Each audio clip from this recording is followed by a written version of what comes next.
Oh, you just mute me, Julie. sorry. I just realised I did that. Sorry. I just figured out that there is a button on Zoom to mute new attendees as they come in, so you don't have to worry about background noise and things. I didn't know you could do that. Yeah, I only recently discovered this. You have to show me how to do that. I think I've activated it, so it should. I think it seems to be the case that, yeah, that seems to be working. I think I'll give it another minute, so we can start at 5 past, just to allow a few more people to stroll in. Yeah.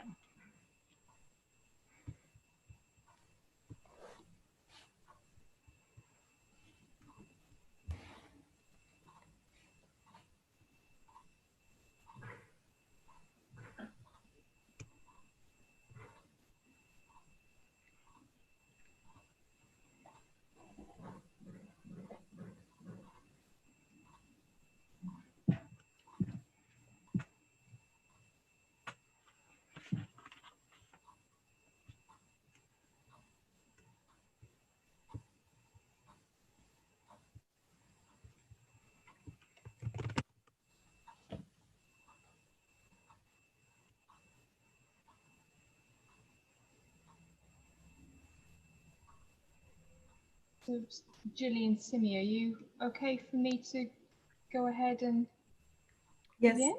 Yes. Yeah. So, hi everyone. It's really nice to see lots of familiar faces and names, but also some new faces and names attending this seminar today. So welcome to the Media and Gender Research Group's autumn seminar series, and welcome back to some of you who have already been at the first one or two talks that we've run. So we are the Media and Gender Research Group at the University of Leicester, so co-run by Gilly Kay and myself, and we're an informal network of feminists in the UK, so at the University of Leicester, but across the UK and indeed across the world as well. And the group provides a supportive, inclusive, collective and generative space for to nurture feminist research. And this afternoon it's providing a very welcome distraction, I think, from the chaos and the anxiety of the US presidential election results. We're still waiting for that at the moment. And for those of you in England as well, on the eve of England's second lockdown. The group provides a fruitful space in which to discuss the key feminist challenges that we see around us in media culture, but also in these wider everyday social and political contexts. And today we're continuing our autumn seminar series with various research talks. Today with Simidele Dosekun from the London School of Economics and Political Science.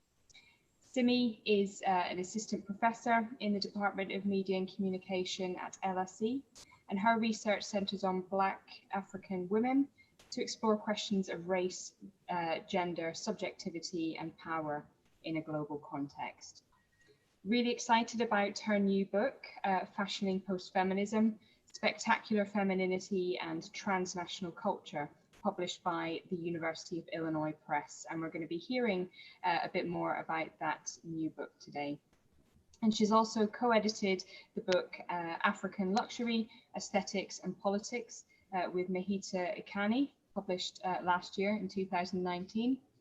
And her work on Black beauty, fashion, femininity and post-feminism has been published in an array of great journals, including Feminist Theory, Feminist Africa, and Feminist Media Studies, among others. So today, Simi will be talking for about half an hour or so, and there will be plenty of opportunity at the end for questions. And here on Zoom, we can use the raise hand function. For those of you who have found the raise hand function button, I can never seem to find it, but we do have the chat box as well for those of you unable to use mics. We are also streaming on YouTube, at the moment, but the questions will be taken through Zoom afterwards. So I'm really pleased then to welcome and hand over now to Simidele Dosekun. Okay, thank you very much. Thank you, Melanie and Gilly, for the invitation. And thank you to the Media and Gender Research Group at Leicester, also for extending the invitation to me to present my work. Although it's not the happiest of days so far, well, the day's not over yet. Let's see how it goes. Hopefully it'll get better.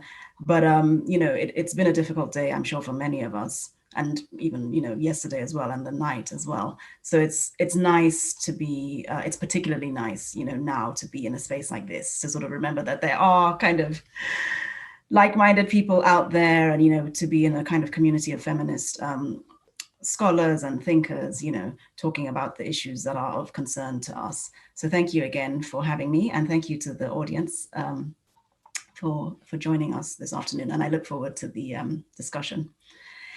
So I'm just going to present an overview of my book and to try to very sort of quickly summarize and introduce some of the key arguments that the book makes and some of the key interventions that I hope it makes. But I also will probably end by briefly reflecting on some of the kind of what I think of and certainly hear and feel are some of the ready and arguably quite sort of sedimented and invested responses that my work seems to have invited in the very many years that I've been working on it now. So yes, so I'll just jump right in and present the book. Okay, so the book is entitled Fashioning Post-Feminism, Spectacular Femininity and Transnational Culture. And it's a book about young, hyper-stylized, class-privileged women, Nigerian women in the city of Lagos, who dress in what I call, or what I characterize as, a spectacularly feminine style.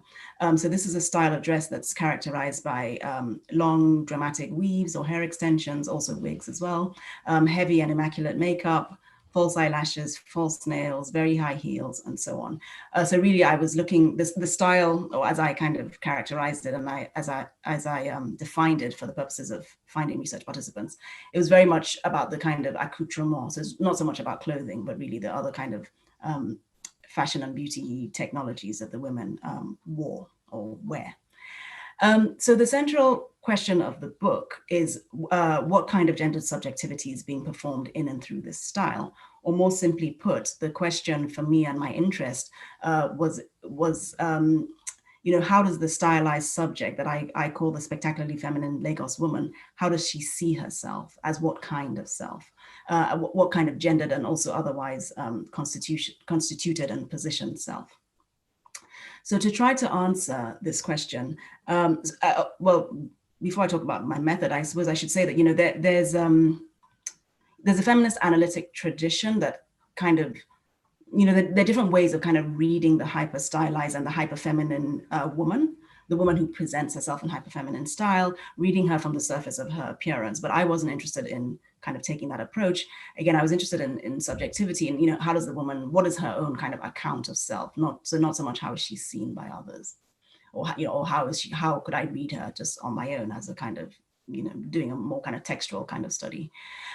So to try to answer this question again of how this subject sees herself, I conducted interviews in 2013 with 18 women in Lagos who dress in this style. And again, I would emphasize, very much class privileged women. So by no means are they kind of representative of the larger, Nigerian female population.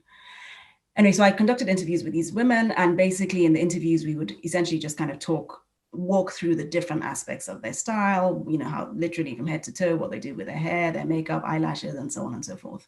Also explore questions of, their experiences and how they think they are seen in the style, how they think they're read, how they wish to be read if otherwise, if different from how they think that other people see them, and so on. And then also, questions about what else beyond fashion and beauty was of importance to them as young women in Lagos. Young, again, educated, upwardly mobile, professional women. So what I very much heard from the women is that by beautifying a woman and by feminizing a woman, individually and all the more so in combination, the different elements of their dress, so again, the makeup, the heels, the weaves, the lashes, and so on, that these elements of dress promise to armor and bolster a woman. So as in the women's accounts, their dress promises to prepare and support them to face the world. And they do so, or the dress does so, or again, promises to do so by imparting self-confidence to a woman. So again, by beautifying and by feminizing a woman, this style of dress imparts self-confidence, or, a certain kind of sense of can do and force and power, or what one participant repeatedly referred to as that oomph. So the discursive logic really from the women was that, that beauty is power, and that the kind of femininity that they were doing was the kind of power femininity. But as I heard it, and as I argue in the book, very much a kind of a power that works on and boosts the interior self. So they very much sort of said, the style of dress, it's not about how other people see you, but it's really about how you see yourself, the kind of, again, the sense of self-confidence that you get by seeing your beautiful appearance in the mirror, for example. But according to the women, to successfully achieve and embody this style of dress is not an easy matter. So it's not something that just any woman can do or can pull off. And so not every, again, in their accounts, not, excuse me, not just any woman can access or benefit from the self-confidence that the style and the sense of empowerment that the style affords. As to the reasons why, so again, as they told me, the style of dresses, and as I saw myself, the style of dress is intricate, it's complex, it's expensive, and I also argue that it's physically and even psychically risky to embody. So it therefore calls for considerable material resources. It's, literally an expensive style of dress. It also calls for technical and bodily skill. It calls for sheer labor and also mental vigilance and calculation. So let me give a quick example of the kind of risk and therefore the kind of vigilance said to be required, again, to kind of successfully do this style. So the women spoke of the fact that their frequent wearing of weaves, false eyelashes, and false nails, they spoke of this practice as risky in terms of the physical damage that these beauty technologies could do to one's own hair, nails, and lashes. So for instance, with hair, they spoke of the fact that if you wear a weave all the time or too much, you could find that you risk kind of losing or damaging your own hair, particularly your hairline. And then likewise with lashes and nails, the idea that if you keep kind of wearing these beauty technologies, you could potentially be damaging your body. What I conceptualize as the psychic risk of such beauty technologies was that a woman, again, in wearing them so much or so often, that a woman could become so habituated to them to the point of even feeling addicted to them, to the point, one of the women literally used that word addiction, to the point of feeling at a loss or feeling, not quite oneself and almost kind of misrecognizing oneself in the mirror when one didn't have on the technologies. So again, the risk there was of, again, losing oneself in this beauty practice and becoming self-alienated. So for instance, one participant explained to me that, when she wasn't wearing false eyelashes, she'd found, and she said, so here I'm quoting her, she says, I feel something is wrong with my face. I look at the mirror, I say, oh my God, what is wrong? Why am I looking so pale and so ugly? And I'm looking sick. So she said, and other women said the same thing too, that to manage or mitigate this kind of risk, that what they would do, as well as the risk of physical damage that these technologies could cause, that they would engage in an on-off beauty practice. So, sorry, I have a dog. I don't know if you can hear him. He's rubbing himself on his bed. Toto, can you stop, please? Sorry.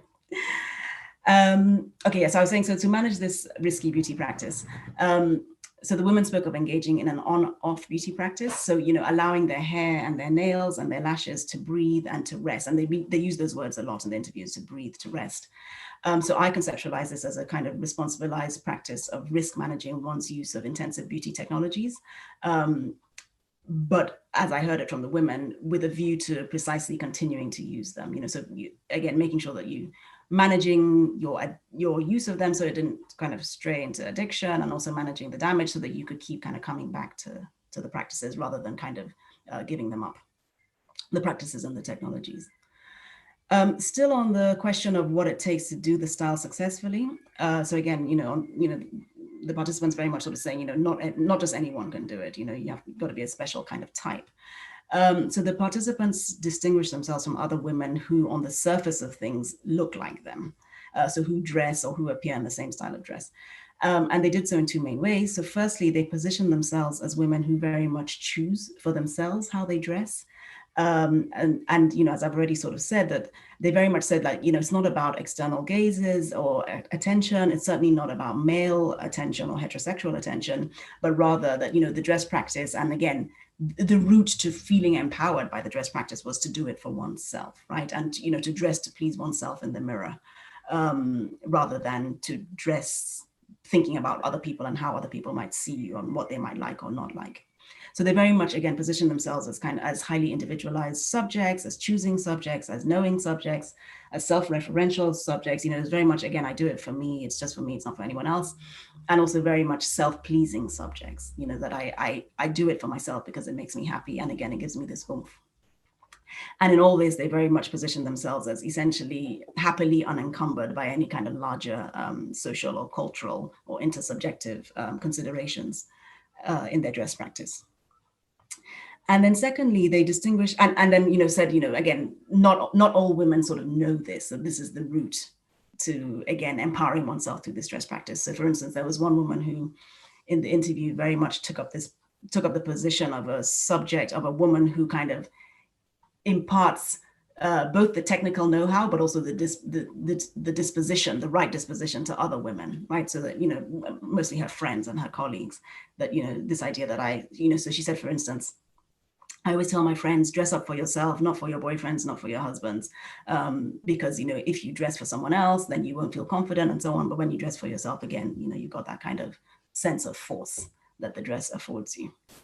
And again, in positioning, in saying that, she was positioning herself again as a knowing subject and as a subject who was in a position to kind of empower other women by kind of educating them and disciplining them in a certain way. The other way in which they distinguish themselves from women who, again, might look like them and might appear to be the same kind of type was by echoing very common stereotypes that women who are highly invested in fashion and beauty are shallow and superficial and so on. And, they kind of cited those kinds of stereotypes to precisely say, I'm not that type, to distance themselves or dissociate themselves from them. So for instance, one of the participants said, and here I'm quoting her, she says, I'm the most non-girly girl you'll ever meet. So I say, what do you mean? And she says, like, I do my nails and I do my hair, but I don't talk about it. Like, I'm not, and then here she puts on what I heard as a mock girly voice, or I call a mock girly voice. So she says, I'm not like, oh my God, it's your nails. She says, I'm not an airhead, but I'm definitely into my looks. And then she went on to say that, yes, okay, I dress in a certain kind of way. So I do run into these kind of airhead types. So she said, for instance, I might bump into these kinds of women in the salon. So I'm quoting here again. She says, I might bump into them in the salon and, have a little chit chat. But she says she was much less likely to have like substantive kind of friendships or relationships with such women than with their boyfriends. She was more likely to have substantive engagement with men basically than with women like that. So she says, for example, I can have a beer and I can talk about politics. I wouldn't have a conversation about Kim Kardashian. So again, that I'm not a kind of shallow and silly girly type. I'm a different kind of girly different kind of girly girl. So what we hear in these very, very brief examples that I've just quickly shared is that the women, again, they position themselves as doing a new and a rare style of femininity. They position themselves as exception to the more typical or normal kind of femininity or kind of feminine subjectivity, particularly for Nigeria. And also, distinguish themselves, again, as I've already said, from other kinds of women who kind of look like them, but also from their friends and so on. And above all, I would say in terms of their disposition. So this idea that I'm a knowing, self-pleasing subject, that's key to how I'm different from these other kind of types of women. So pulling all this together, pulling together the different things I heard in the interviews, I argue in the book that both for what the spectacularly feminine style promises, and also for being the kinds of women able to do the style materially, but also, as I've suggested, probably more importantly, dispositionally and attitudinally in terms of how the women saw it. I argue that they see themselves as not merely empowered in and through the style, but also recursively self-empowering. So, they see their style of dress as an empowered style of femininity and as an empowering style of femininity. Hence, I arrive at post-feminism, and I argue that what these women in Lagos are fashioning is post-feminism, or that, you know, they're performing post-feminist subjectivities. So I understand and use the concept of post-feminism to designate a popular, highly mediated and highly consumerist cultural formation and sensibility concerning the putative pastness and redundancy of feminism. So I understand post-feminism, and, you know, here very much drawing on scholars like Rosalind Gill and Angela McRobbie. So post-feminism, I understand it as a temporalizing sensibility that makes claims about the gendered times that are present because of prior feminist gains and stages. It's encapsulated by celebratory rhetorics of girl power. It declares women now empowered or already empowered, I call it in the book, you know, so now or already able to have and do and be and choose it all, including to return to normatively feminine pursuits. So it declares that women can be girly again, and without compromising, again, their power, and they can do, in fact, quite the contrary. Again, in terms of how I heard it from my participants, girliness as a kind of new route to feminine power.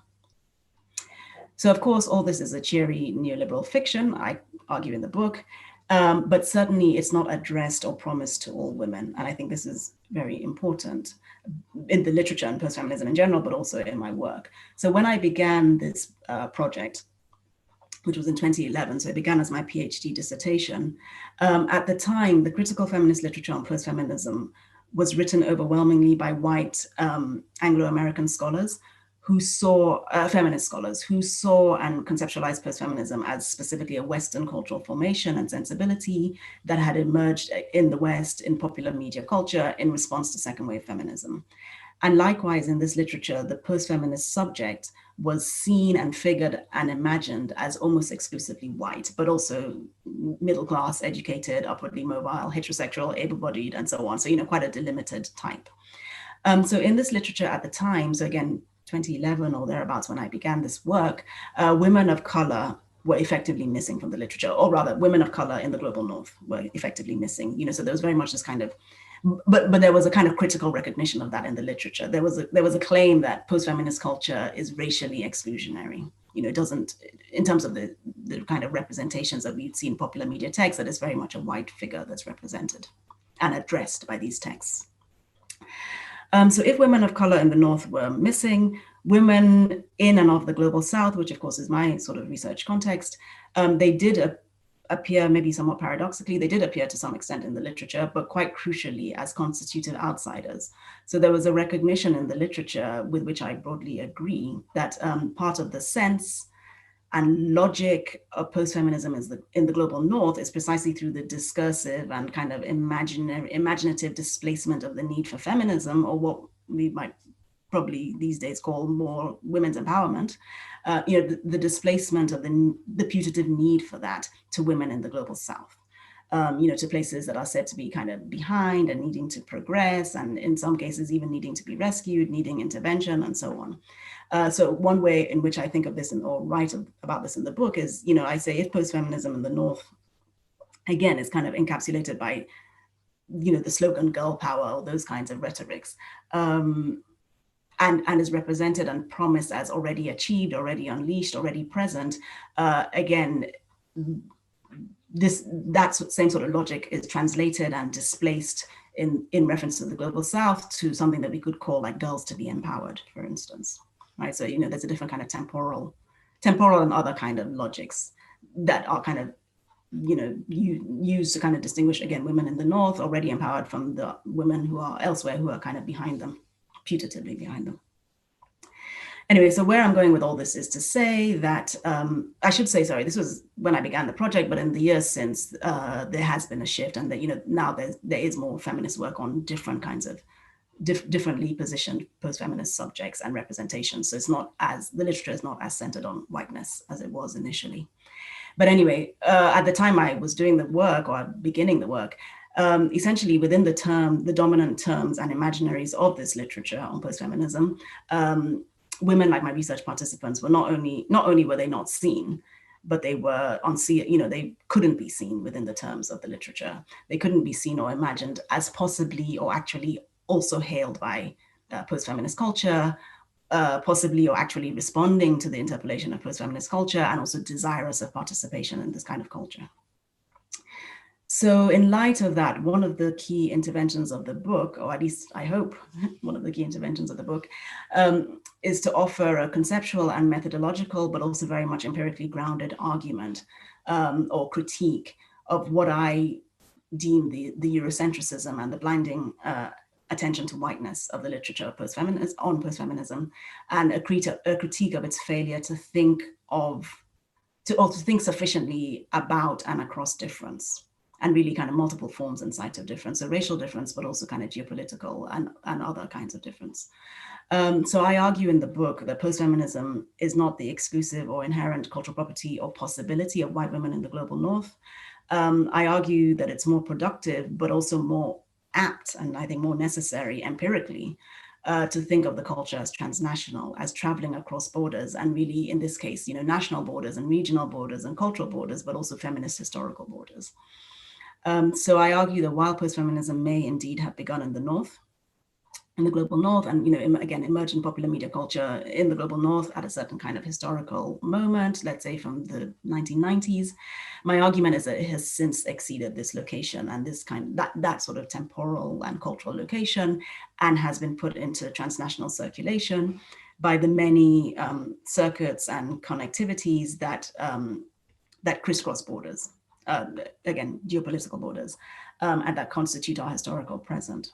So more simply put, my argument is that post-feminism sells across borders, again, sells across borders and is kind of transported by media and commodity culture, especially, but also I think by, through other kinds of routes and connectivities as well. So I argue that it sells across borders, but to women who have the requisite material, discursive, and imaginary capital, or imaginative capital, to buy into it.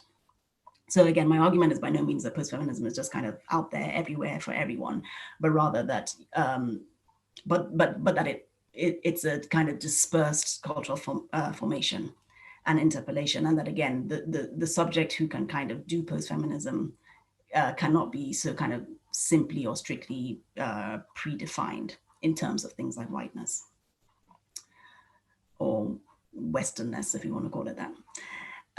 So in addition to reconceptualizing or making an argument for thinking of post-feminism as transnational culture, in the book, I also argue that we can understand it as performative, or rather, or more specifically, as an attempted performative, and therefore as interpellative.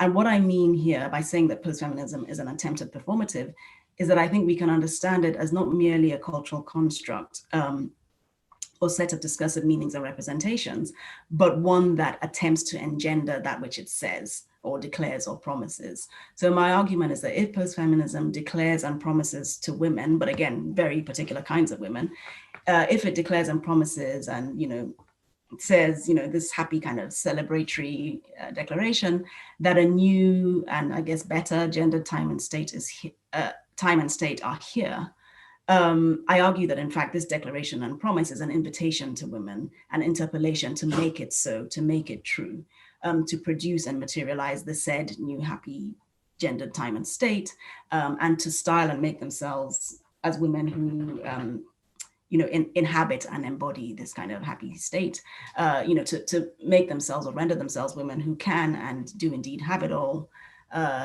to feel and even will themselves to be the type. And I mean, I must say in the book and certainly in the data, I did sort of feel, and I think I tried to make this argument, that there was very much, at least as I heard it from the women, there was very much a kind of willing it to be so, like when I do this thing, I feel good about myself. And there was something very kind of insistent about that, despite the fact that, of course, in the process of, saying more in the context of their talk, they would talk about encountering all kinds of obstacles, sexism, we could say, and patriarchy and so on. But this idea of like, just kind of pushing through these kind of contrary forces that one encounters. Again, bolstered and armored by this dress and by the makeup and so on. So I argue, as I said, that post-feminism is interpellative, and in which case the post-feminist subject is the subject who can and does take up post-feminism, the seductive and promissory address of post-feminism. So the post-feminist subject is the subject who can and does do post-feminism. So again, this is a subject I argue that we cannot kind of fix in advance, again, in terms of, let's say, whiteness and cultural location and so on. So for me, this aspect of the argument about post-feminism as performative and as interpellative or as hailing women is key in the book, as I've already said, to refute and move past any notion that there's an inherent or authentic post-feminist subject, namely the white Western woman and middle class and, you know, educated and so on woman. So conversely put, the argument is key for me for the kind of research participants that I, you know, engage with in the book. It's key to refute and bracket any notion that if indeed Black African women in Africa, like my research participants, are doing post-feminism, or at least attempting to do post-feminism, that they are somehow inauthentic subjects. And, you know, the charge of inauthenticity is leveled, or could be leveled, against such women, as I hear it, on two fronts, or for two reasons. So firstly, the idea that they're inauthentic as post-feminist subjects, because post-feminism, again, is really for white women. And I will say, I mean, I can say more about this in the Q&A, people are interested, but I think in the literature on post-feminism, particularly the early literature, that, you know, there are moments where there's a recognition that there could be other types, but then other, you know, so like, you know, the black woman, or the woman, you know, Angela McRobbie talks about the global girl, who's like a, you know, this non-Western figure. But where these other kind of possibilities of post-feminist subjectivity are admitted into the literature, there's often a kind of, what I would argue is a kind of containing of it and a kind of delimiting of that, you know, so in terms of things like authenticity, right? So, you know, like the black woman, this is in the global north, who would do post-feminism, yeah, okay, fine, she can do it, but only, and this is Angela McRobbie, on condition that she kind of, how she puts it, on condition that she basically kind of gives up certain aspects of her blackness or something like that, right? You know, to participate in this kind of white thing. So again, as I said, I try to kind of start the book really by just kind of trying to refute these kind of notions of authenticity about the post-feminist subject, but also the authenticity of the African subject.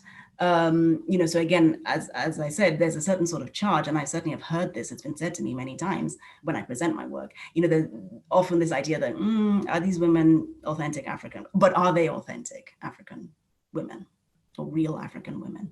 Because, you know, according to certain very stubborn and very kind of sticky imaginaries and ready analytics, which, as I said, I've encountered literally quite a few times now in doing my research and above all in presenting the research, you know, there's such a thing as African authenticity, real Africanness, I call it.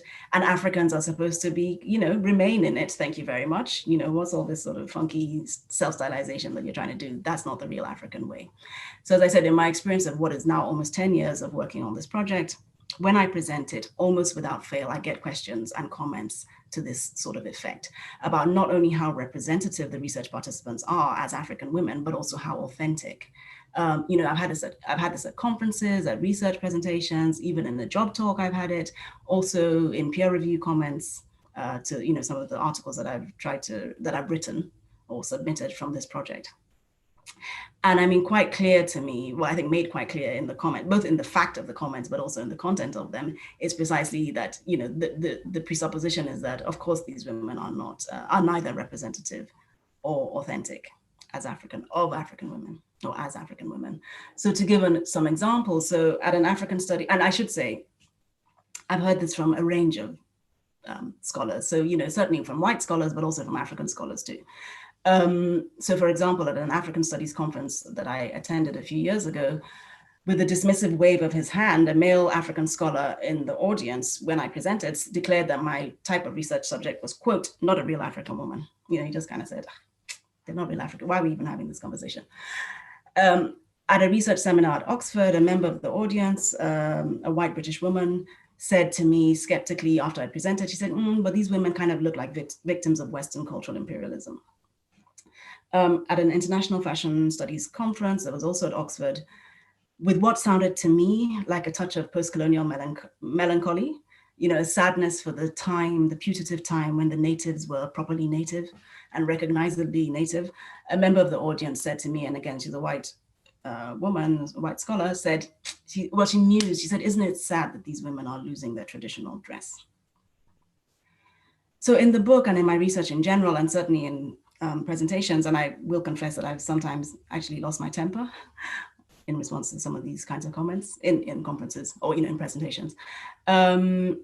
So basically in my research as a whole, I try to resist such frames and analytics, such kind of, again, ready and in my view, invested and almost kind of anxious ways of reading and fixing and containing my kind of research subject, containing and disciplining and keeping her or keeping this kind of subject in her putative place and, denying her the full and legitimate possibility of being a subject. And again, this is for being a Black African woman in Africa. So drawing on Angeli Vatz and Leilani Nishime, I think of these kind of responses, or I've sort of in my mind have come to kind of understand them, these kinds of responses that I get to the work. I mean, I should say these are not the only responses I get, of course. They're also nice ones, or ones that I agree with. But anyway, I think of these kinds of responses as analytics of containment.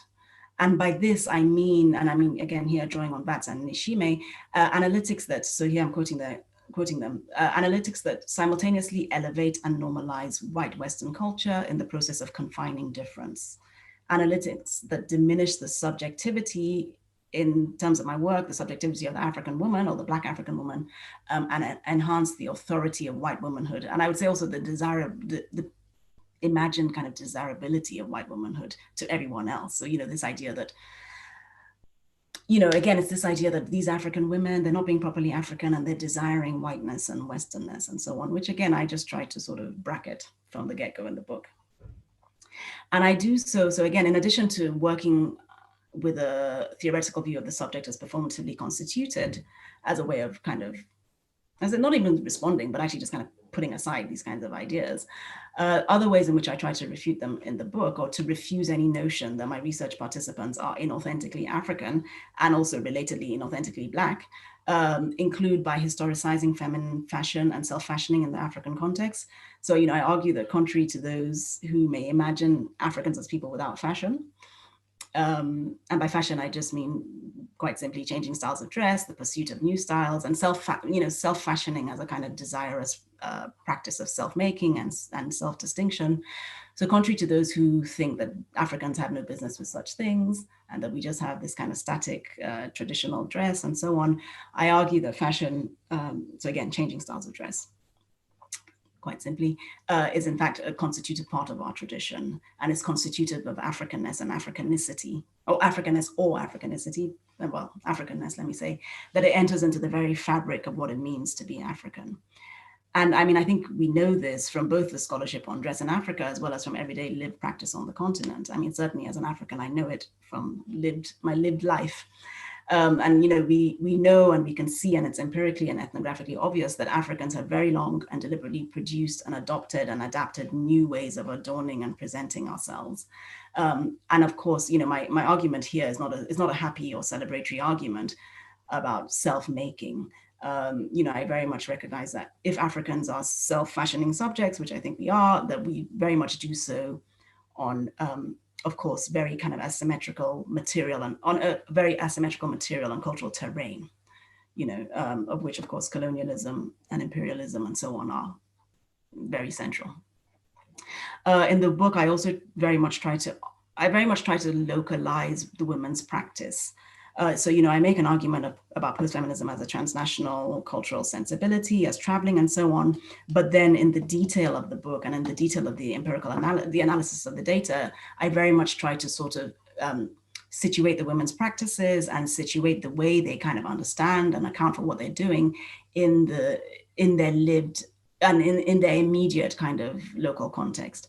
So here, for example, some of the arguments that I make are, concern the kind of class dynamics of the self-stylization, again, in the context of Lagos. So the women very much sort of said, yeah, when I'm in London, I can just like bum around in my sweats, but when I'm in Lagos, you have to be fabulous all the time in Lagos, because, it's something about your kind of local positionality and class and being kind of visible in Lagos in a way that elsewhere you're a fairly anonymous kind of subject. I also argue that in Nigeria, I don't know if there are Nigerians in the audience who will agree. I argue that in Nigeria, and more especially in Lagos, that there's a long-standing culture of dressing to impress, and that, they're cultures of material and visual splendor and excess and spectacle and so on. So I argue that, yes, while the specifics of my participants' dress and self-making may be new, in the Nigerian context and even more globally, the mere fact of it and the fact of its spectacularity are neither new nor remarkable for that context. Again, they make a very kind of particular and charged local sense. So even as I'm very critical in the book as a whole of post-feminism, my critique is certainly not about the propriety. It's certainly not about whether it's proper or authentic or possible for women like my research participants. The critique is really about post-feminism itself. So having conceptualized post-feminism in the book as performative, or again, as an attempted performative, as inviting women again to make it true, to materialize its claims, to make themselves its subjects, I conclude the book by arguing that it's actually a failed performative. And here I'm drawing on Judith Butler and J.L. Austin, who she's drawing on. So I argue that it's a performative for which the necessary intervening conditions have not arrived or occurred, which in this case would be for women to be somewhere like post-patriarchy, if you want to use that kind of language. So I argue, in short, that post-feminism is a lie, that it doesn't do what it says. It fails to live up to its promises. It proves impossible to inhabit. And certainly I heard this from the women. And I conclude the book by arguing that all this is grounds for, arguably, is grounds and has been grounds for renewed feminisms, which I think we can see, in popular and public discourse around us, certainly in the global north, in terms of, renewed visibility and audibility and what Sarah Banet-Weiser calls a renewed popularity of feminism in the last few years. But of course, the question is feminisms of what sort exactly? So I'll stop there. Thank you. Thank you so much. Yay! Thank you. I enjoyed that so much. It feels really strange that we can't all applause. I know there's the nice little applause emoji on Zoom, but I'm sure people are applauding. So thank you. I was jotting down so many notes and questions as you were going, but I don't want to hog the Q&A for myself. I'll try and squeeze some in, but I will open it up to everyone. So we have got we can use the raise hand function. We've got oh wow, we've got comments coming in already in the chat box.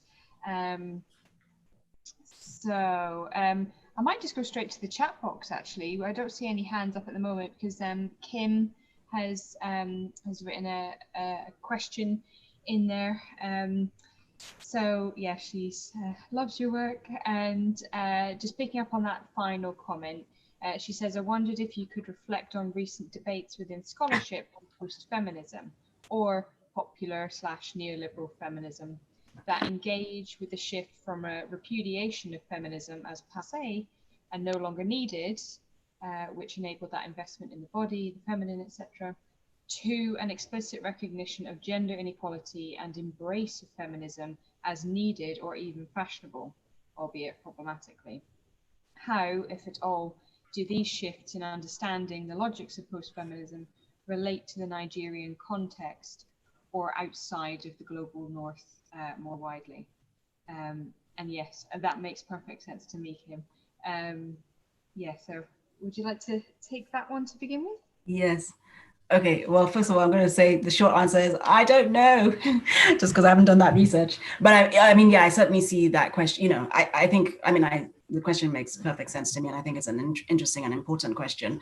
I don't know. I do think in Nigeria, so I must say I'm in the point in my career, I suppose, where I'm having a bit of a crisis, which is that on the one hand, my research agenda is about Nigerian women and Nigerian popular culture and so on, but I no longer live in Nigeria, and I'm also not on social media, so I basically have no idea what's happening in Nigeria. So I'm trying to sort of work out what my next kind of future kind of lines of research will be, and I don't really know what's on the ground. And unfortunately, I was supposed to be, I know we all had our plans this year kind of completely, disrupted, but I was supposed to be in Lagos, spend the summer in Lagos precisely to try to get a feel of, what is happening on the ground. What are Nigerian women? What kind of conversations are they having? What are they doing? And so on. So I don't really know. But the only thing that I would say is that I do think there's been a shift in Nigeria and elsewhere. I'm a bit reluctant to sort of, I recognize that there's a certain kind of tension in my work that even as I try to sort of argue against and reject any kind of teleological kind of framing of, let's say in this case, what Nigerian women are up to, I do sometimes think I'm almost kind of like following a certain kind of Western cultural discourses. Do you see what I mean? So, it's like I've done the post-feminism project, and then now the idea that, have Nigerian women now shifted to start kind of talking about feminism and embracing feminism in a certain way that they weren't, 8-10 years ago? I think that they have. I'm reluctant to, I don't really know what I suppose the source of that would be. But I don't think it can be separated from certain highly visible, highly audible, popular feminist conversations that, again, maybe began in the North, but certainly exceeded the North. So, for example, obviously, Me Too, those kinds of very public and visible discussions about gender inequality. So yeah, I do think there's been a shift in Nigeria, but I don't have empirical evidence for it. It's just my kind of anecdotal feeling. And as I said, I think that research needs to be done, actually. And I must say, coming out of this project, one of my interests is precisely to say, okay, now I've done this project on women who kind of, I wouldn't even say disavow feminism, because feminism didn't even come up in the research or in the interviews. explicitly, right? But it was just taken for granted. There was a taking for granted that, like, yeah, I'm just this fabulous woman, I can do anything I want.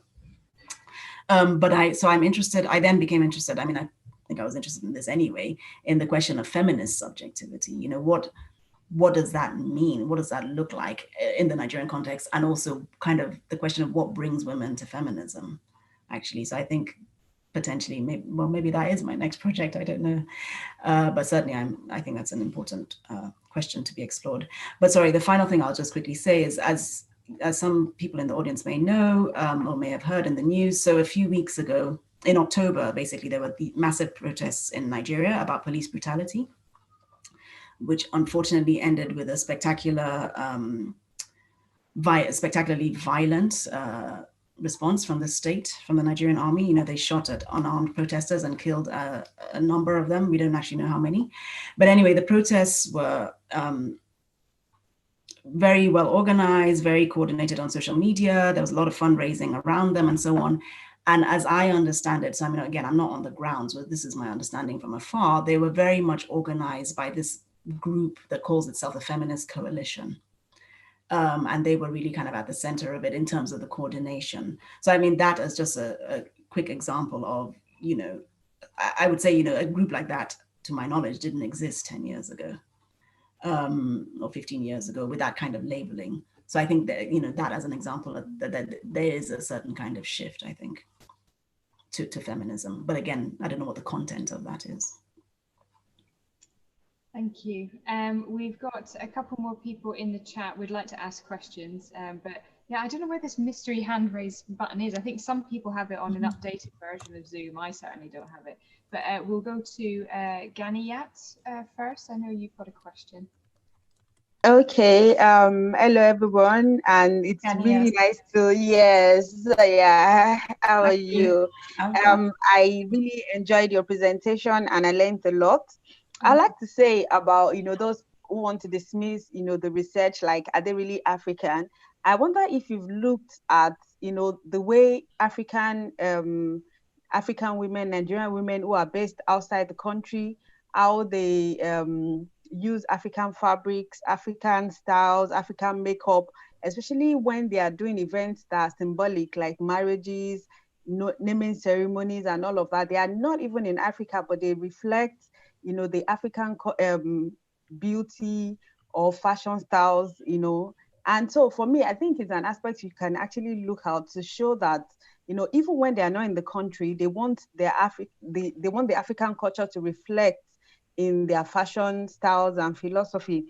Now, I also feel that the second thing is, I feel that, when African feminists talk about Western or feminists from the global North, dismissing, feminism in Africa, I also think that sometimes we also do inter-regional discrimination, like we ignore some of the intersectionalities of feminism. For instance, your work focused on people who were middle class, upwardly mobile.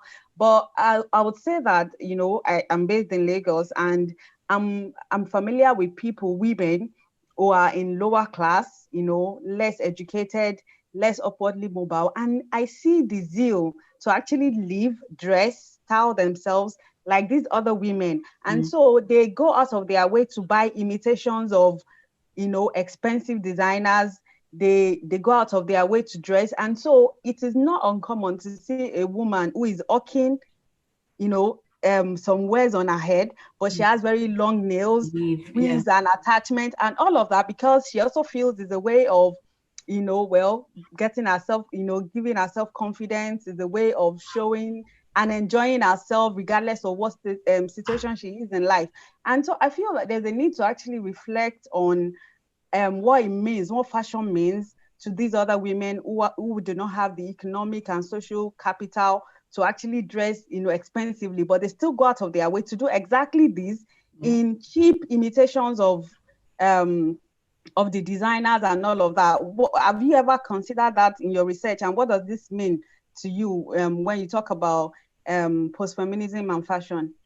But it's been a lovely presentation. Thank you. Thank you. Like, should I answer straight away, or? Yeah, maybe, yeah, because maybe it was quite a long question, so I don't lose track of it, although I was making notes. Okay, yeah, thanks, Ganiyat. And again, it's nice to see you. Okay, so two things. So the first thing, you know, the first question you said about, you know, African women or Nigerian women outside Africa and so on, still kind of performing a certain kind of African identity, at least visually and materially through dress. I mean, I think certainly that's true. I agree with you. I do say in my work, but I mean, literally it's like a sentence. I say, you know, the women who I research in Nigeria, like they're also spectacular. They also wear what we call in Nigeria traditional dress, you know. So and I mean, Ganiyat you will know exactly what I mean. But for instance, exactly as you said, like, you know, if any of my research participants is going to a traditional wedding in Nigeria, she's going to be wearing, again, what we call traditional dress, you know, whatever it might be, up and down, gele, whatever. And I say, you know, she's equally spectacular in that style. And also, as you know, as I said at the beginning of the presentation, what I was looking at, it really wasn't clothing, you know. So I mean, so again, the woman in the weave, the nails, the lashes, and so on. Yes, she can be wearing so-called Western dress today, but she can be in the gele and, you know, Iran buba or up and down or whatever tomorrow, you know. So again, in the sense that, you know, all the accoutrements and so on can obviously just very nicely travel across the different styles. So yes, certainly I recognize that.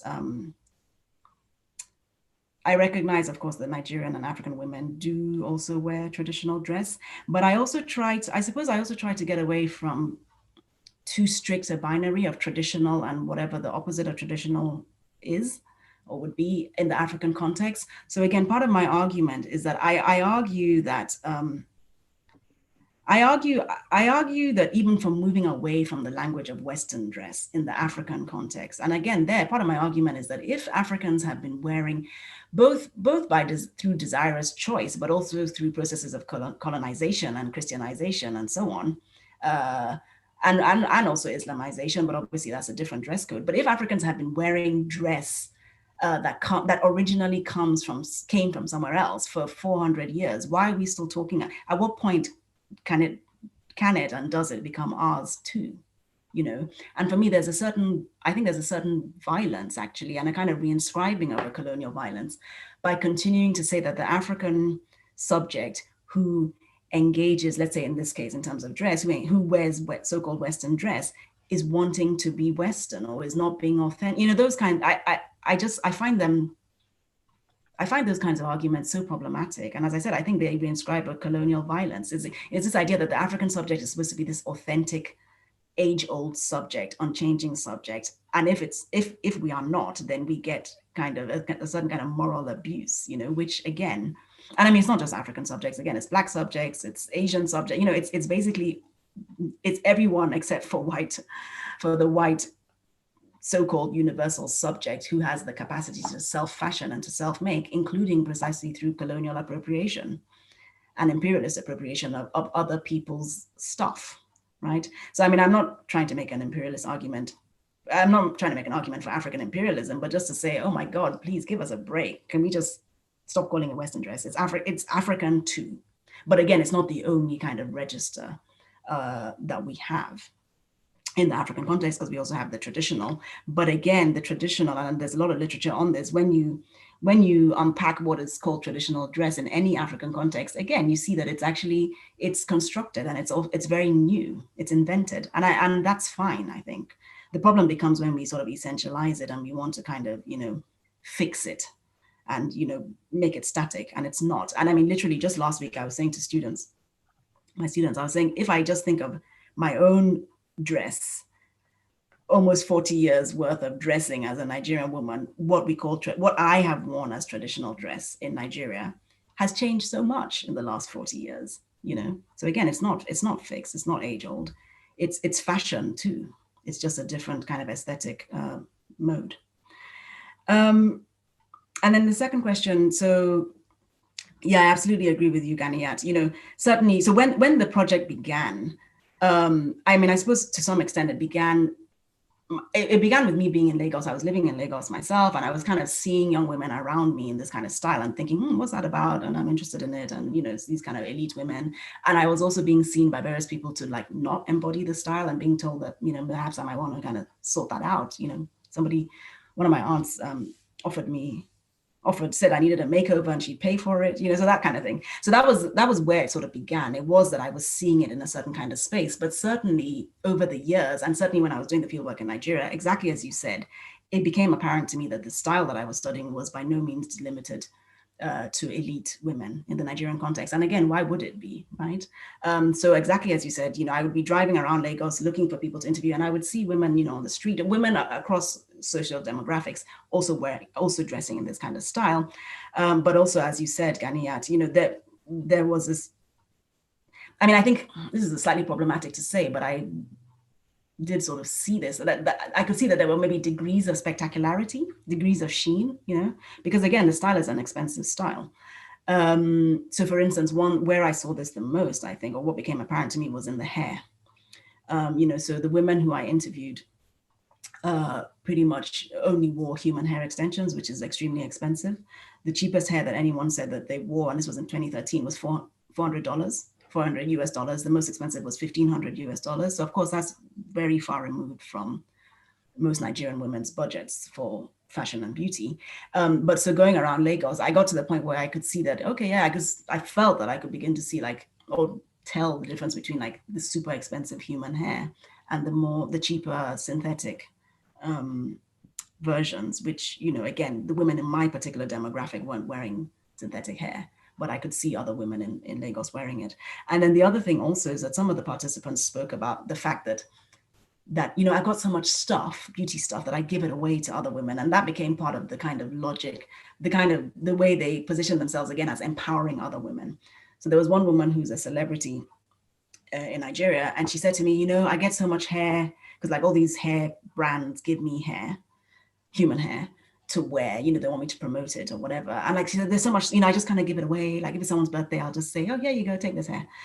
So there was something about that, even just the way she said it, she literally said, hey, you, take this hair or something. And I thought that's literally like interpolating other women to say, hey, you, take this beauty technology that you, and she said, they're really happy and so on, because, okay, it's super expensive. So she can afford to just kind of freely give it out, recognizing that other women to whom she's giving it maybe can't afford that kind of quality of hair. So for them, it's a very valuable kind of gift. But yeah, I think it would be an interesting project to certainly to ask the question of what does this similar kind of stylization mean to women of different demographics in the Nigerian context. I don't imagine that I would have heard that if one were to do that project, that you would hear to the same extent the kind of celebratory claims of self-making that my kind of research participants made, because my participants were just highly privileged materially, but they really didn't reflect on that material privilege. Again, I mean, it was taken for granted in a way that, a woman hawking on the streets of Lagos who might be styling herself spectacularly, but, is unlikely to be, I imagine, unlikely to sort of say, yeah, I can do anything I want, and I'm this self-making subject, because she has very real material and other constraints. Yeah. Thank you. And just to say, Ganiat has followed up with just a couple of comments in the chat following on from your response, particularly sort of trying to conceptualize this notion of a African authenticness and what this might mean. So we've got a question from Tao Yuan in the chat, and then I know Holly has their hand up as well, so we'll get to you just after. Tao Yuan's got two questions. So one is, can you tell us a little bit more about the recruitment process for your project? And secondly, you argue that post-feminism is a traversed culture. Women in the global south perform post-feminist sensibilities. So they're asking, when you research post-feminism in a Nigerian context, are there any local concepts of, and we might need some examples maybe of what you mean here, Taiwan, about concepts of happy women celebration.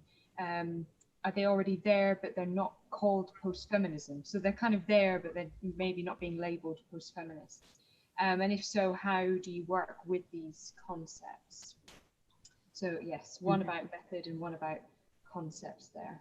Okay, thank you. These questions are tough. I'm like sweating over here.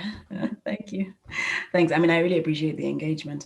Okay, let me maybe start with that second question as I understand it. So, I mean, firstly, I should say that that the language of post-feminism is my analytic language that I imposed on the data. So certainly, you know, none of the women used that kind of language explicitly, of course, right?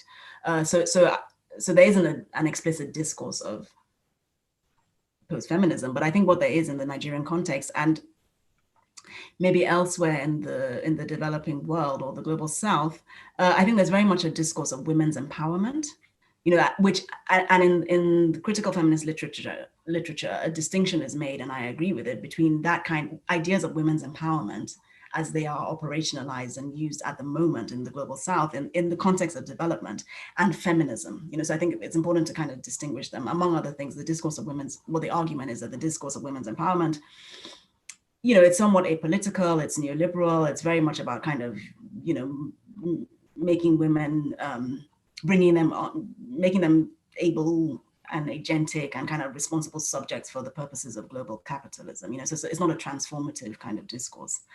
So I think we do have that discourse of women's, I think people do talk about women's empowerment, as in they use that kind of language in the Nigerian context, but part of how that language is used, and certainly in terms of its referent, is not, I don't think it's to women like my research participants. Again, and I argue this in my, where I make an argument in the book about post-feminism as transnational culture, but also I have an article to this effect in Feminist Media Studies.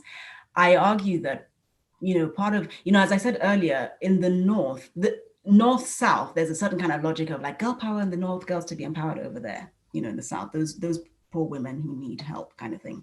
But what I argue is that actually those similar kinds of discourses and logics of distantiation and differentiation also occur in the south, because again, obviously the global south, which in itself, of course, is a massive place. I mean, I'm not even sure if it's a useful concept to talk about the global south, but you know, there's a lot of internal difference and differentiation between, you know, there isn't a singular global south woman, obviously. I mean, this is an argument, of course, that Chandra Mohanty made a long time ago, that there's no singular non-Western or again, global Southern woman. So part of my argument is that women, elite women in the global South also can easily take up positions of, I don't need women's empowerment. Again, it's that other woman over there in my local environment who needs empowerment, you know? So again, women at the grassroots level, or women who are, you know, women who don't have the degrees of education and the kind of careers and professional lives and so on that I have. So yes, I think that discourse is there. But the other thing I would say just very quickly, in terms of how, one of the ways in which I try to localize my arguments and my findings and what the women were saying is that, you know, so all the women, well, 3 of the women were university students at the time I interviewed them, and all the others, so I interviewed 18 women, all the others were working, career women, professional women. So one of my arguments is that, you know, again, that's not new in the Nigerian context, and that's not about some kind of Western feminist timeline as to, that there's a long history in southern Nigeria and certainly in southwest Nigeria, which is where my project is situated, of women working that predates second wave feminism or even first wave feminism in the West, right? So that's a long-standing kind of local culture and norm, that women work and women pursue financial independence. But for me, where post-feminism then comes into the picture, so it's not the fact of, oh, I'm an independent woman, so therefore I would say, oh, that's a post-feminist woman. But again, it's the celebratory and depoliticizing kind of discourses, and then also the hyper feminine kind of aesthetic that this long-standing tradition of being a working woman in Yoruba culture then gets kind of articulates with this newer kind of set of logics and practices.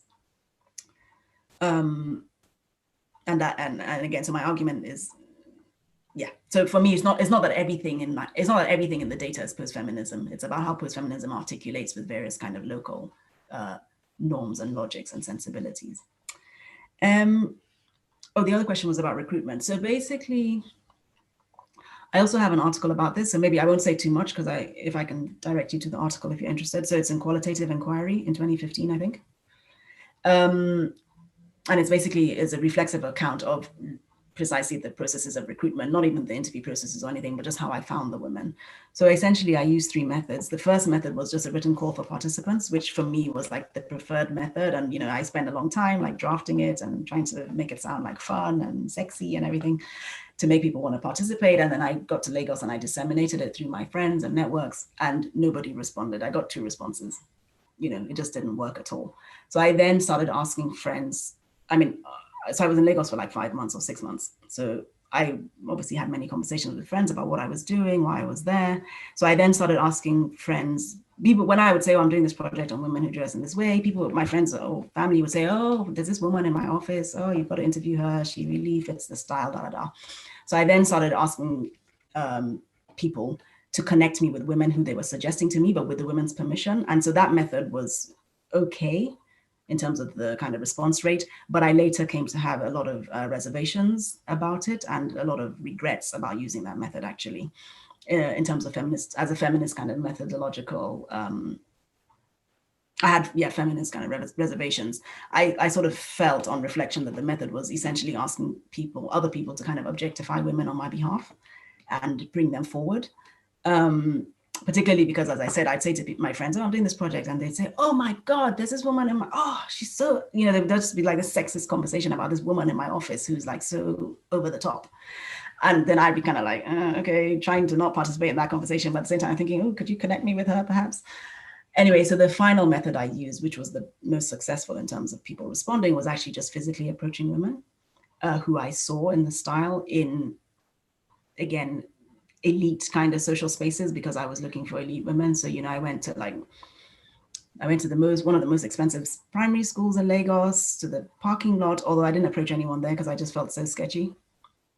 But, the plan was, this was when I realized I didn't have any mothers in my study. So someone said, oh, why don't you go to the St. Saviour's parking lot after the school run, you'll see these kind of fabulous mothers there. But I just thought I was there sitting in my car just thinking this is shady. Anyway, but so it was a lot of that, going to like shopping malls, going to fashion shows, things like that, and then approaching people. And I felt very uncomfortable about it at first, but it actually proved to be, as I said, people were very responsive, they were very interested. And, I got over my reservations, and that was the primary method of recruitment. Thank you. You're very brave. I think I'd be too terrified to do that, but that's fascinating. Holly, I know you've had your hand up for a little while, so go ahead, ask your question. Hi, thank you so much. That was really, really fascinating. So thank you for taking the time. I wanted to ask a bit about the about queer identities within your research. So you kind of said that none of the women you spoke to had the idea of an external gaze and a male gaze. But at the same time, I was wondering if there was still a level of sort of heteronormative rhetoric in there, or if it was this kind of hyper feminine style is something that encapsulates more kind of queer expression as well. Yeah, thank you. Yeah. Yeah, so again, the women very much, exactly as you said, they very much kind of rejected any notion that they dress for men. All the women were heterosexual or identified as heterosexual, and they all sort of, again, let me think. I think 2 of them were married, I think, so they were mostly not married. They all kind of, the ones who weren't married, there was very much this kind of rejection, you know. So in Nigeria, the women were mostly were kind of in their mid-20s. So in Nigeria, I think there's a lot of pressure for women at that kind of age to start thinking about getting married. So they all pushed back against those kinds of ideas, you know, and said, you know, there was one woman, for instance, who said, like, you know what, men, like, if you know, men don't even really want to date you if you're too fine, kind of thing. Like, or rather, no, she said they want to date you, but they don't want to marry you, you know, if you're too hot. Like, they appreciate the hotness, but then that's not what they want for their wife, you know. And she was like, but I don't care. You know, so there was this whole thing of like, I do it for myself. I like it. It's not about men. It's not about attracting male attention. If men like it, fine, you know, but that's not the kind of aim. And I think, again, they really sort of push back against that, because I think there is a ready kind of assumption, again, that a heterosexual woman, and I mean, in Nigeria is a highly heteronormative place, so there's probably an assumption that all women are heterosexual anyway, but that, you know, that there's this kind of ready idea that a woman who does these kinds of things is basically just looking for a husband. So they all kind of push back against that. But conversely, I wouldn't say that they then kind of took up kind of queer positionalities. I mean, overall, I would say their performance of self and their account of self was actually very normative, except to the extent that they were saying, again, I'm this kind of powerful woman, and that's a new kind of woman. But more broadly, the kind of packaging of it and the repertoires and so on were actually very normative. I didn't see them as, and I didn't hear in their account that they were kind of queering gender norms or norms of femininity. I think certainly there could be a queer reading of the women or of the stylization, but or the style or the appearance of the style, but because my approach was because my central question was, what is the woman's account of herself? Because I didn't hear that from them, so I didn't kind of go down that route analytically. Thank you, that's really interesting. Thanks. I know Katie has a question. Oh yeah, sorry, different Katie. Yes, Katie's got a question, and I will just say that there's loads and loads of lovely comments about the talk in the chat as well. And then Jilly, sorry, I know you've got a question as well. So we'll go to Katie first. Yeah, if I can figure out how to unmute. Thank you so much for such an interesting talk. And I'm just making notes, and I actually didn't bring enough paper. So hopefully my question is going to be somewhat focused. What I found really fascinating, your research, okay, I actually asked my question instead of giving a whole long comment. But is in the kind of Q&A, what's emerging is you are identifying concepts that you're finding problematic. And in as much as they resonate with what I do, which is very different, but I kind of look at, say, marginalized groups and indigenous groups producing radio. So what I find sometimes are terms in use such as, say, women empowerment, which, as you recognize, does have a kind of neoliberal connotation elsewhere. But as you were speaking and responding to these questions, I'm curious because really my question for you is, are these concepts just not fit for purpose everywhere? Because I feel like that kind of might be emerging, unless I'm reading you wrongly, and if so, I'm really sorry. But like, for instance, much earlier on during your talk itself, you were talking about the usefulness of transnational as a concept, and I agree. It's just, I feel like when we talk about transnational culture, there's potential capacity there to reference the movement across cultures and this kind of accumulation of style and not commodification necessarily, but really accumulation and layering of kind of those experiences of being transnational. So I guess I'm wondering if concepts like the Global South, and again, I agree with you there, I feel like it's kind of monolithic and it reinforces a binary framing, right? So are there concepts that are better fit for purpose? And maybe your next book can be about that. No pressure. I know, sorry, it's a big question. No, I meant about the concepts fit for better concepts. Yeah, thank you. That's a great question. I don't know if I have if I will be able to have a satisfactory response. I think that in the book, I think that in the book and maybe in my head as well, I'm very ambivalent about a lot of things, and I don't have resolutions either in the book or in my head. So for instance, I have a section in the introduction. So I basically, as I said, the introduction basically says, how on earth is it that we can even presume to speak about women in this place, Africa, Nigeria, Lagos, in terms of post-feminism? And then I then sort of spell out this argument about post-feminism as traveling and also as performative. Mm-hmm. So I do all that. And then I have this section, it's quite a short section, but where I say, I mean, but should we even be using the term post-feminism? Like, you know, what is there a certain kind of, and I mean, again, I've been accused of this, that is there a kind of conceptual imperialism in using this term, taking this term from a context that was clearly, you know, the term, as I think I say it, announces its own historicity. That's not really a word, but you see what I mean? The post. What does it mean to take a term like that to a place that hasn't had the feminist history that the term itself references, right?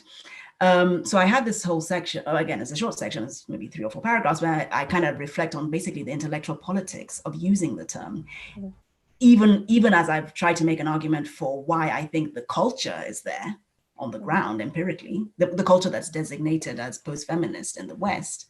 I can see it in Lagos, and the book, I hope, demonstrates that it's there substantively. But I still have a discussion about, but should we still be using these terms in this context? And as I said, I do proceed to use the term. But I also, and just to add another layer of ambivalence to it, is that I feel, and I write it in that section, that even having this conversation in the book is problematic. Like this section of, this bit of, you know, I'm on the one hand, I'm trying to sort of be responsible and reflexive and to think about the kind of maybe the coloniality, I don't call it that, but of you know, some of our conceptual frameworks and so on.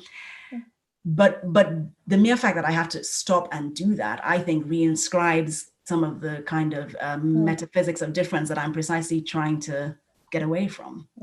And I say literally, but again, it's not a solution, and maybe it's a bit of a cop-out. I literally say something like, these are like the struggles of the post-colonial scholar, or something like that. Like you just can't get away from colonial kind of concepts, basically. You're damned if you do, and you're damned if you don't, in a sense, right? The other thing, so I mean, I don't think I said this explicitly, but you know, the book, the theoretical framework of the book is post-structuralist, or, you know, it's a feminist post-structuralist project. So the other thing, this is not so much in the book, I think it's in the article on qualitative inquiry, but it's about that thing about the recruiting of participants. So basically what I argue in that article is that I say, you know, I realized in the process of recruiting participants that the act of recruiting is itself an interpellation. So like the research is essentially, I was essentially going around Lagos saying, hey, are you the type of woman who should be in my project?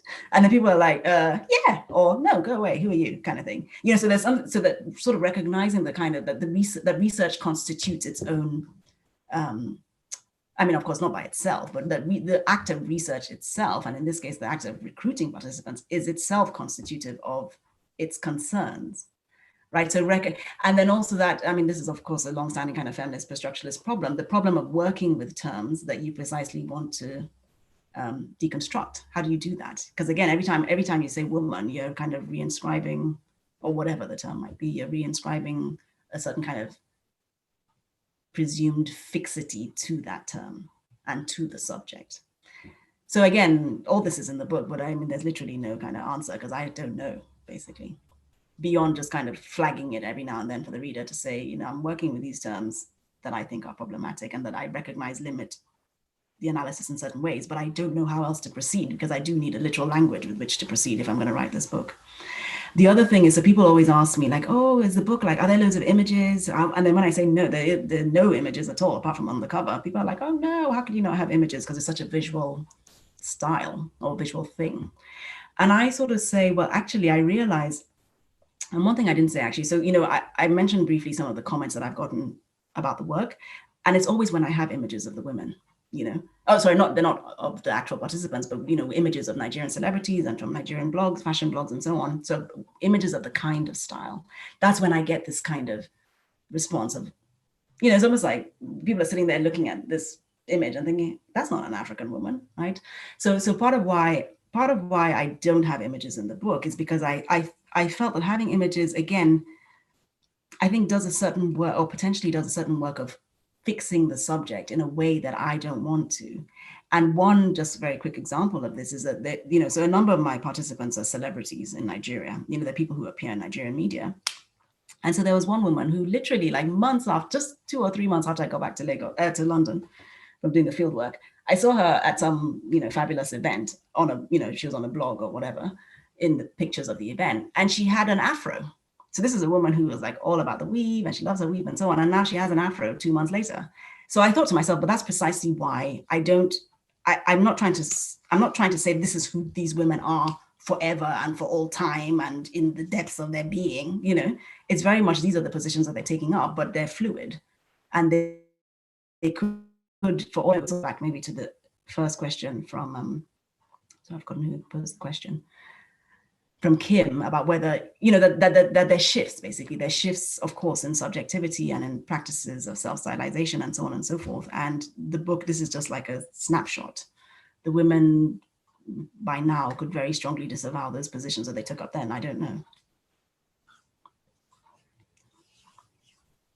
Thank you. I think you're highlighting so many key challenges that we find in sort of qualitative feminist cultural studies work, the methodological and conceptual.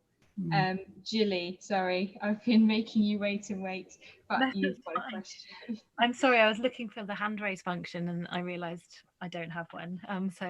But yes, thank you. And again, I was also making loads of notes and have also filled up my page. And there's so much, it's just so rich and fascinating. But I wonder if I could ask you again about the concept of post-feminism and its you know, the need for kind of much more specificity when we're using this term. And I was just wondering about then how post-feminism might be understood in this particular context. So I'm just thinking that in the kind of sort of in the Western dominant way in which post-feminism is used, it obviously entails some kind of repudiation or disavowal of some kind of imagined figure, which is this kind of most like the second wave feminist, the hairy, you know, man-hating, whatever feminist. So I just wonder then, in terms of your participants, I know you said that there was obviously no explicit kind of, it was not explicitly discussed in these terms, but there is obviously some kind of implicit kind of other against which they are distinguishing themselves. And I just wondered what that figure might be, and is it a generational thing? Like, would it be kind of, would they be thinking about their mothers, or would they be thinking about would it be generational, or would it be to do with class? Like, what is the kind of, who is the disavowed other in this particular manifestation of post-feminism? Yes, okay, thank you. Yeah, so of course it's not the feminist, although I mean, I should say literally there was one instance, fleeting instance, in which the word feminism was spoken and disavowed in the same breath, which was the one woman who said, she was talking about her beauty practice, and she was like, yeah, I don't do anything to my eyebrows. And she was like, yeah, it's this weird feminist thing I have where I just know if I start my eyebrows, then I'll never be able to stop. And that was it. You know, that was the one moment in which the F word was mentioned. But as I said, it was like, just, you know, it's like disavowed. This is a weird feminist thing. I'm not trying to make it a political thing. I just don't really want to take on this extra kind of beauty labor. So yeah, it wasn't the figure of there was no kind of figure of the feminist, I think, implicitly, or certainly not explicitly, but I don't even think implicitly either. I guess for me, the post, so one thing just very quickly before I come to the core of your question, so relating to what I was saying to the last question about my ambivalence about terminology. So one thing is that when I started my PhD, I was, you know, I worked with Royal Skills, so I was reading this literature on post-feminism, but at the same time, I came across this literature by scholars like Indapal Grawal, who were talking about new femininities in the Indian context that for me very much resonated with what I thought I was seeing in Nigeria, but also very much resonated with the literature on post-feminism. And so basically, it got to the point where I felt like there were almost like two parallel discussions in two kind of sub-bodies of feminist scholarship. I mean, well, they're both feminist cultural scholarship, but Grewal and others writing mostly about India, but also some work about women in China. I thought we're talking about, again, new, spectacular, normative kind of return to femininity, to normative femininity, highly consumerist, highly commodified, and so on, very much kind of mediated, working through media culture, but not using the language of post-feminism, basically, right? And then on the other hand, there was the kind of, again, the white Anglo-American scholarship that was very much using that language. And so in Dipal Grewal and others in that kind of other body of work, they were using words like, terminology. She actually uses the terminology neoliberal feminism, which I think is interesting. This is in her book in 2005 publication, Transnational America. So she talks about neoliberal feminism in the Indian context. She also talks about, she uses the word cosmopolitan feminism. So again, there was a kind of alternative terminology. So I had a moment there of saying, like, which one am I kind of going with, right? And part of why I prefer post-feminism is precisely the post. Because for me, so what the post does, or what I try to use it or argue that it does in my context, is, again, as you said, it's not a disavowal of a feminist figure. For me, in terms of what I heard from the women, it's a distancing of a gendered, I think I said it a gendered state and time. Right, so it's this idea that I'm a woman who's beyond certain kinds of things. I'm beyond certain kinds of issues, which again, in the African context, in the context of development, are called women's empowerment issues, or that kind of language, which is about like microcredit and access to schooling and access to sanitary pads when blah, blah, those kinds of issues, which of course they're important issues, but for the kinds of hyper elite women I was interviewing. Again, they didn't say it explicitly, but it just sort of goes without saying that that's not me. I don't need some kind of intervening helping hand. So hence again, the other kind of languages I use in the book is already empowered, but as a highly individual state, or in fact, I think I call it already individually empowered, right?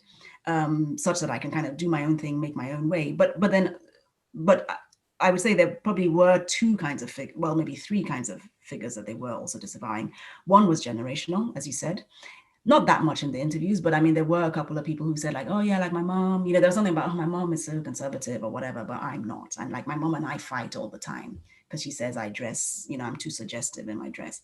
So there was something about mothers and grandmothers, but not that much. I think there was something about class, but again, it was very much unspoken. It was implied, that again, I'm not that kind of woman who needs help. I'm cool, as it were. But above all, it was my friends and colleagues, which I think is actually quite interesting. So again, it was this thing of like, I'm this kind of knowing, self-empowering, self-pleasing type. My friends aren't. And so I therefore act and intervene on my friends. And I mean, there were a number of interviews, two in particular, but I'd say across the interviews, but two in particular, two interviews were pretty much just about the women telling me how they act on other women. And again, in particular, their friends and their colleagues. So there was one woman who she's kind of positioned herself in the interview as like, almost like, the beauty stylist, fashion designer in the office. So she would say, my colleague comes to work, I'll pull her aside and say, oh, you didn't do, your makeup isn't good or whatever it is, so this thing of like, so I'm post that kind of femininity, right? Even though in terms of class and education, those kinds of women are very close, they're their peers and colleagues, but hence again, as I think I said very briefly, there was something very about the disposition. I have a different kind of disposition and I'm much more knowing, including having the technical know-how to do the dress. And so that is part of my postness. So again, it's not post a historical state, it's more post a gendered kind of disposition and state and need. If I could just follow up on that as well, that's so interesting. I mean, could you say that also, like precisely in this kind of distancing from the kind of the woman who needs to be empowered, would you say that could be seen as a kind of implicit disavowal of a colonial gaze, but in a way that doesn't entail kind of explicit anti-colonial politics? Yeah, that's a really brilliant question. I actually hadn't thought about that, but yes, now that you say it, of course, I think you're right. Yeah, I think so. But again, in a way that, I mean, I think, and I mean, maybe this is even why I hadn't thought about it. I think for a privileged Nigerian woman, that's taken for granted, actually. You see what I mean? That there's a sense of like, of course, you know, of course, I'm not that kind of African type.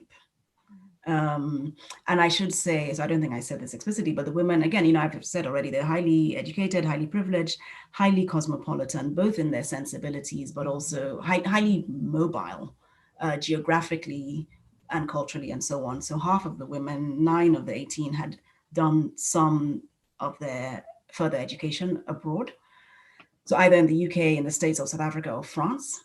They traveled a lot. They went to Dubai, you know, so they're very, they saw themselves, and I think they are very kind of plugged in to a kind of, again, a very kind of privileged, mobile, transnational kind of feminine or female, let me say feminine, media and consumer culture and set of cultural circuits, but in a way that was totally taken for granted. And to be honest, part of my argument is, and this is another moment of ambivalence in the project, I sometimes feel in the project that I'm making a celebratory claim about elite Africanness and also hyper-consumerism in the African context. And I'm not trying to, but because there's, again, this assumption that those kinds of things couldn't possibly exist in this context, you end up sounding like, because in trying to sort of push back against that, it sometimes reads as if you're like, woohoo, like African women can be fabulous too. It's like, no, I'm not trying to say that. But at the same time, I do need to literally say it, that, you know, that these are highly privileged women and they exist and they're a type and they take it for granted. They completely take it. In fact, so just to say another example, I gave a talk about the book a few weeks ago, and somebody asked, oh, did Nollywood, you know, the Nigerian film industry, did it feature in the project? And I said, honestly, no, because the women were so dismissive about Nollywood. You know, they were just so snooty about it. And I mean, I must confess, I'm snooty about Nollywood too. Or do you see, for them, they were like, no, oh, like it's Nigerian celebrities, they're not stylish. They were much more interested in Beyonce and Halle Berry, and, you know, but in a way, again, that was taken for granted. Why wouldn't I? I have access to those kinds of figures. It's completely normal. I'm much more sophisticated than the Nigerian celebrities, so I don't look to them. That was their kind of attitude, I suppose. Thank you. So fascinating. Thanks. Thank you. And I'm conscious of time because we've gone past the 5:30 mark. I was going to ask about celebrity culture, and you've just really nicely kind of started answering what I was going to ask anyway, which was sort of perfect. But thank you so much for that. I think we could potentially carry on talking all evening about this, but people might want to get back to being glued to the I know. I'm scared to check the news in case they've been. Yeah, I don't know if there's been any change. I presumed if there was any bombshells, it might have come up in the chat box. But yeah, so thank you so much, Simi, for that. That was such an interesting talk and really, really engaging, enriching questions. And no change we see in the chat box. Okay. Yeah, and you got some really nice comments in the chat box as well. So congratulations once again on the new publication, and I can't wait to see it in real life. Yeah, and thank you for having me. thank you. Thank you for the I can't wait to invitation. recommend it to students. Actually, I just think, I think it'll be such a valuable thing for students. So thank you, and yeah, thank you so much for sharing your work. It's been thank you, and thanks to the audience for the questions. Thank you. Bye. Thank you. Back to reality now. Okay. Bye. Have a lovely evening, everyone. Thank you. I'm just going to copy and paste all of the comments, so we've got a copy of. Yeah, they're still coming in. I know, because I guess once you